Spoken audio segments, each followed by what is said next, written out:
Bonjour à tous, on se retrouve aujourd'hui pour un tout nouveau numéro du JT de la télé et cette semaine on a un sommaire très chargé et justement au sommaire on parlera des Anges 12 qui font leur retour, on parlera également du Super Bowl bientôt diffusé, de Koh-Lanta qui se dessine mais aussi de Demain nous appartient avec le retour de Laurie, sans oublier comme chaque semaine le zapping de la semaine avec cette semaine l'affaire Grégory toujours au centre des médias, les nouvelles saisons de New Amsterdam, de la mort de Sébastien Demorand et du départ de Baptiste des Monstiers de Quotidien, sans oublier le sondage de la semaine avec affaire conclue. On en parle juste après le générique. C'est parti, générique.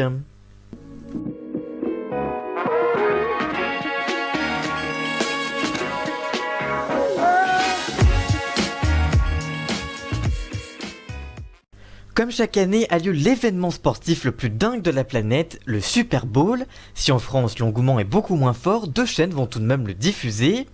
Ce 54e Super Bowl se déroulera au Hard Rock Stadium de Miami en Floride. À la mi-temps, qui est un immense show, il sera porté cette année par Shakira et Jennifer Lopez. Cette année, les publicités diffusées lors de la coupure pub seront également très scrutées par les observateurs, puisque le prix d'achat d'espace publicitaire est hallucinant lors du show.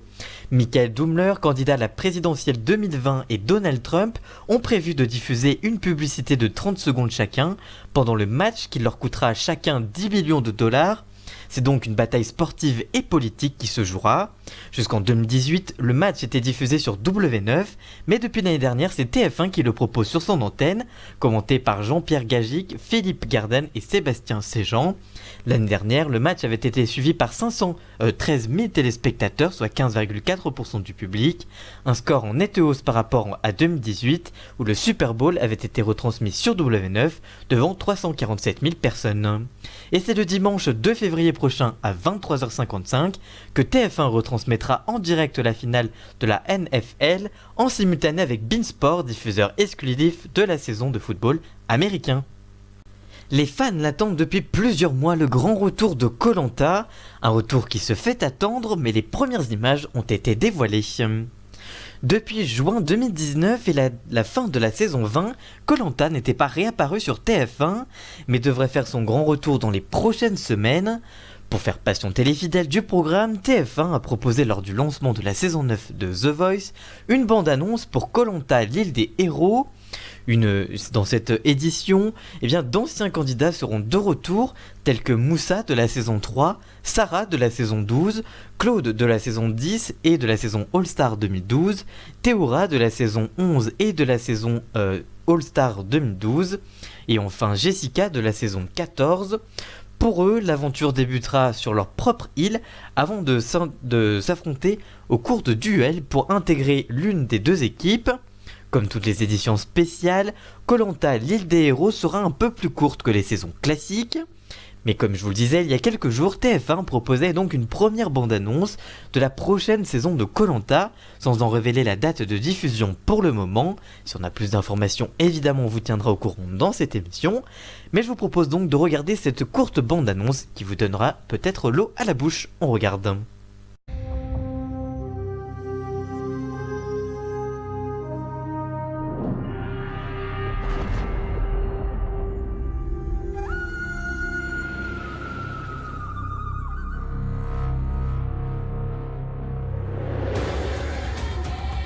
Oh là là, ce délire.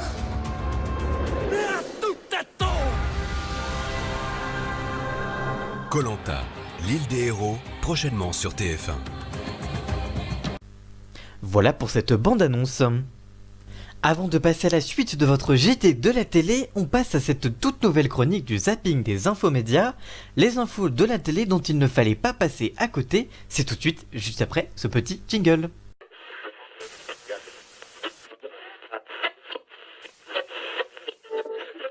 On commence ce zapping avec la NBC qui annonçait ce week-end avoir reconduit sa série médicale New Amsterdam pour 3 saisons supplémentaires, pour une fin prévue en 2023 en cas de non-reconduction.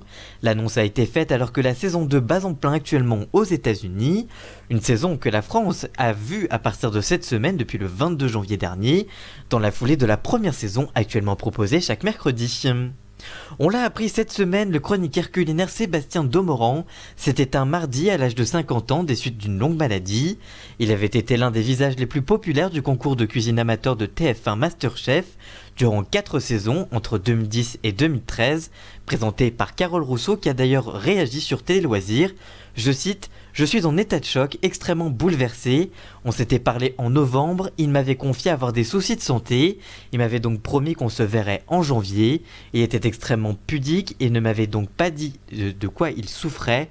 Sur l'émission, il connaissait bien son sujet, il était direct mais toujours gentil. » Yann Barthès essuie un nouveau départ pour Quotidien. Après Valentine Auberti qui a quitté le programme avant Noël, c'est au tour de Baptiste Desmonstiers d'annoncer son départ suite à une information de nos confrères de Télé Loisirs encore une fois. Ce dernier a réagi sur Twitter, je cite: « Effectivement, après 2 ans génial passés dans l'équipe de Quotidien, j'ai fait le choix de partir vers de nouvelles aventures. Merci pour vos messages, merci à toute l'équipe et bien sûr merci à Yann pour sa confiance. À très bientôt », a-t-il écrit alors qu'il avait rejoint l'équipe en janvier 2018 pour couvrir l'actualité internationale suite au départ de Hugo Clément. Selon une information de Télé Loisirs confirmée par Pure Média, décidément Télé Loisirs au centre des infos cette semaine, TF1 va lancer cette année une affaire française, une collection de fiction consacrée aux affaires criminelles non résolues qui ont marqué la société française. La première affaire adaptée, et non des moindres, sera celle de l'assassinat de Grégory Villemain, survenu le 16 octobre 1984 dans les Vosges. Guillaume de Tonquédec sera le gendarme Étienne Semat qui a enquêté en premier sur l'affaire avant d'être dessaisi au profit de la police. Il donnera la réplique à Réfus dans le rôle du gendarme Ferru. Guillaume Guix et Blandine Bellavoire seront les parents du petit Grégory, tandis que Anne Benoît sera la grand-mère de l'enfant. Voilà donc pour ce zapping de la semaine. On se retrouve juste après le générique pour la suite de votre émission.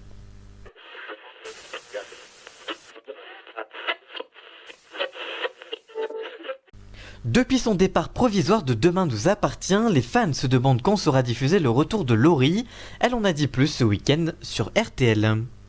Il y a près d'1 an, Laurie avait annoncé vouloir quitter provisoirement Demain nous appartient afin de mener d'autres projets, notamment sa tournée. La comédienne avait enregistré son dernier épisode en avril 2019 et diffusé au mois de juin. C'est sur RTL ce week-end dans On refait la télé, présenté par Éric Dussart et Jade, que Laurie Pester a annoncé le report de son retour sur TF1. Elle indique d'abord sur les raisons de son départ, je cite: « J'avais besoin de faire cette pause parce que ça faisait déjà 2 ans que j'étais sur cette série. La série se tourne à 7, moi ma vie elle n'était pas à 7.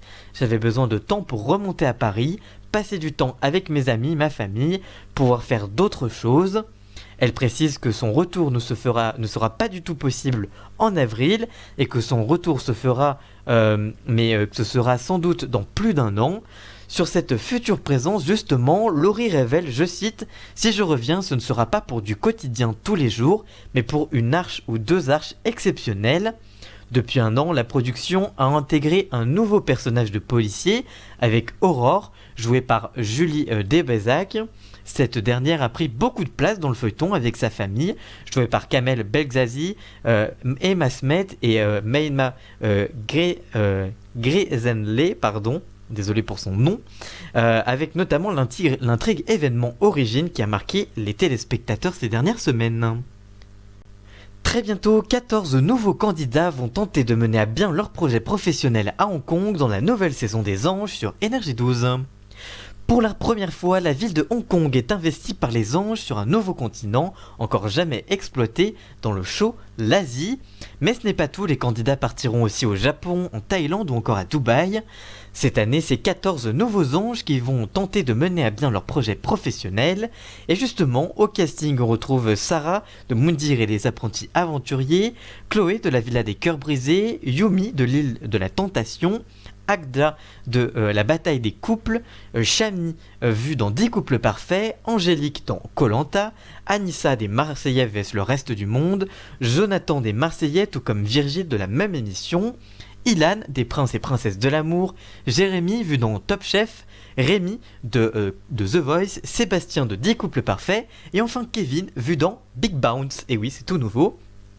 Cette saison, 2 stars ont accepté d'intervenir pour donner leurs conseils.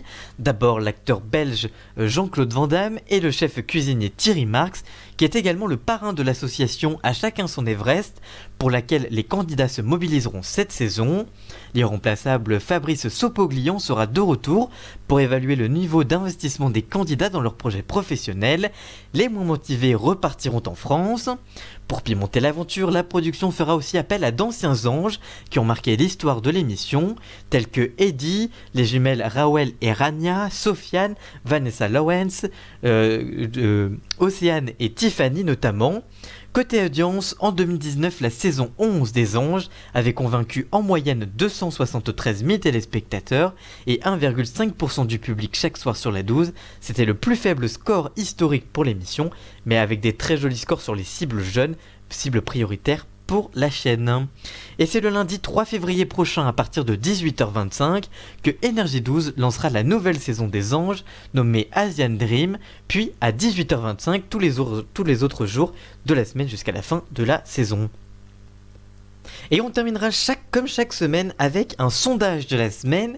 Et cette semaine, on vous a parlé d'Affaires conclues qui a battu de nouveaux records cette semaine, avec notamment mercredi un score à 23,5% de part de marché. Donc large leader devant TF1 qui faiblit avec les plus belles mariées en ce moment. Et donc Affaires conclues cartonne depuis 2017, depuis le 21 août 2017 précisément, date du premier épisode. On ne compte plus les nombreuses déclinaisons en prime time qui cartonnent aussi. Mais alors, à quoi est dû ce fameux carton sur France 2 ? On vous a posé la question sur Twitter, on vous a donné 3 propositions et on va donc vous donner le résultat. Mais comme on le disait, maintenant, Affaires conclues, c'est 2 millions tous les soirs quasiment. Et en tout cas, des scores au-dessus des 20%, c'est même l'objectif officiel de la chaîne. Et donc du coup, on vous a posé la question. Alors du coup, on vous a posé, selon vous, qu'est-ce qui fait le succès phénoménal de Affaires conclues ? Eh bien, selon vous, à égalité, ce sont les objets et les acheteurs qui sont pour vous les 2 éléments phares qui marquent l'émission. Voilà, donc à égalité, ce qui est assez rare d'ailleurs. Lors du dernier sondage, on n'avait pas eu cette égalité. Donc les objets qui sont avec leurs histoires notamment, comme on m'a dit dans les commentaires. Mais aussi des acheteurs, donc Pierre-Jean Chalonçon, Julien Cohen, etc., qui sont des vraies personnalités et qui ont donc marqué les téléspectateurs. Et vient ensuite à 26% Sophie Davant, qui est l'animatrice du programme et qui, selon vous, fait quand même partie du succès du programme pour une grande partie des gens. J'ai aussi eu plusieurs réponses qui me disaient les experts qui expertisent les objets. Et c'est vrai que c'est une bonne idée, je n'y avais pas pensé. Voilà en tout cas pour le sondage de la semaine. Et vous pouvez d'ailleurs retrouver le sondage de cette semaine-ci pour la semaine prochaine dans la description sur mon compte Twitter. Donc n'hésitez pas à aller voir. Que pensez-vous d'une nouvelle saison des Anges ? Allez-vous regarder le Super Bowl ? Que pensez-vous des premières images de Koh-Lanta ? Et que pensez-vous du retour de Laurie Pester qui se fait en retard ? Dites-nous tout ça dans les commentaires. N'hésitez pas aussi à réagir à tous les sujets du zapping de la semaine, l'affaire Grégory, New Amsterdam, la mort de Sébastien Demoron ou encore Baptiste Desmostiers. Dites-nous tout ça dans les commentaires, réagissez à tout. On vous lit bien évidemment.